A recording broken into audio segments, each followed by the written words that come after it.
प्रभु, अगर मैं उससे युद्ध करता तो आपके दर्शन में देर हो जाती, इसलिए मैंने उसे निगल लिया।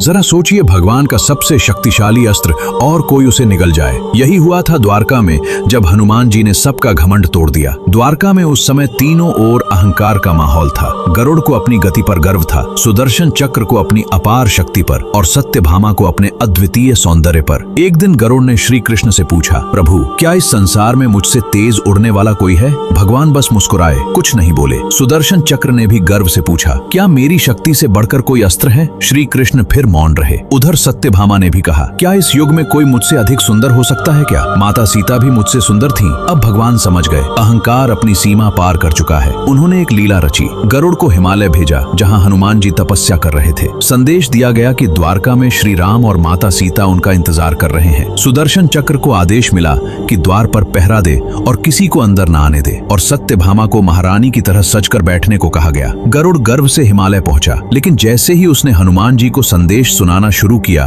उससे पहले ही हनुमान जी वज्र वेग से उड़ चुके थे। गरुड़ बस देखता रह गया। पहली बार उसे अपनी गति छोटी लगी। हनुमान जी सीधे द्वारका पहुंचे, जहां श्री कृष्ण श्री राम के रूप में विराजमान थे। उन्होंने तुरंत चरणों में प्रणाम किया। भगवान ने मुस्कुराकर पूछा, हनुमान, क्या द्वार पर किसी ने तुम्हें रोका नहीं? और वही उत्तर जिसने सबका घमंड तोड़ दिया। प्रभु, एक चक्र ने मुझे रोकने की कोशिश की थी, लेकिन अगर मैं उससे युद्ध करता तो आपके दर्शन में देर हो जाती, इसलिए मैंने उसे निगल लिया। सुदर्शन चक्र का अभिमान उसी क्षण समाप्त हो गया। फिर हनुमान जी ने सत्यभामा की ओर देखा और पूछा, प्रभु, ये दासी कौन है? मेरी माता सीता कहाँ है? बस इस एक प्रश्न ने सत्यभामा का गर्व भी तोड़ दिया। और उस दिन गरुड़, सुदर्शन चक्र और सत्यभामा तीनों को समझ आ गया कि शक्ति, गति और सौंदर्य से ऊपर सिर्फ एक ही चीज है, सच्ची भक्ति। भगवान श्री कृष्ण ने बिना कुछ कहे केवल हनुमान जी के माध्यम से सबको ये सत्य दिखा दिया। अगर आपको भी ये लीला अद्भुत लगी तो कमेंट में लिखिए, जय श्री राम, जय बजरंग। ने बड़े गर्व के साथ श्री कृष्ण से पूछा, प्रभु,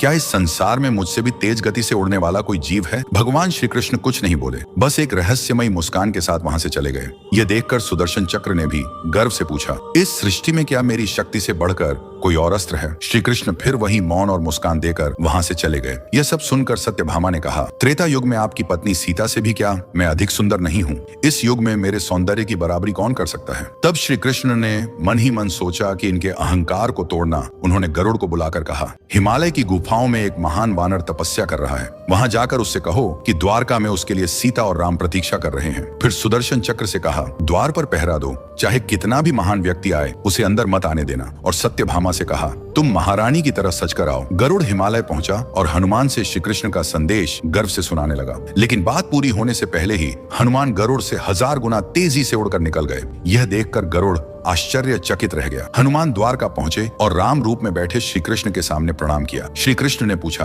हनुमान, क्या द्वार पर किसी ने तुम्हें रोका नहीं? हनुमान मुस्कुराकर बोले, स्वामी, एक चक्र ने मुझे रोकने की कोशिश की थी, लेकिन उसे युद्ध करता तो आपके दर्शन में देर हो जाती, इसलिए मैंने उसे निगल लिया। फिर हनुमान ने सत्यभामा की ओर देखकर पूछा, स्वामी, ये दासी कौन है? मेरी माता सीता कहाँ है? इस प्रकार श्री कृष्ण ने गरुड़, सुदर्शन चक्र और सत्यभामा के अहंकार को केवल हनुमान के माध्यम से तोड़ दिया। कमेंट में जय श्री कृष्ण, जय बजरंगबली जरूर लिखें।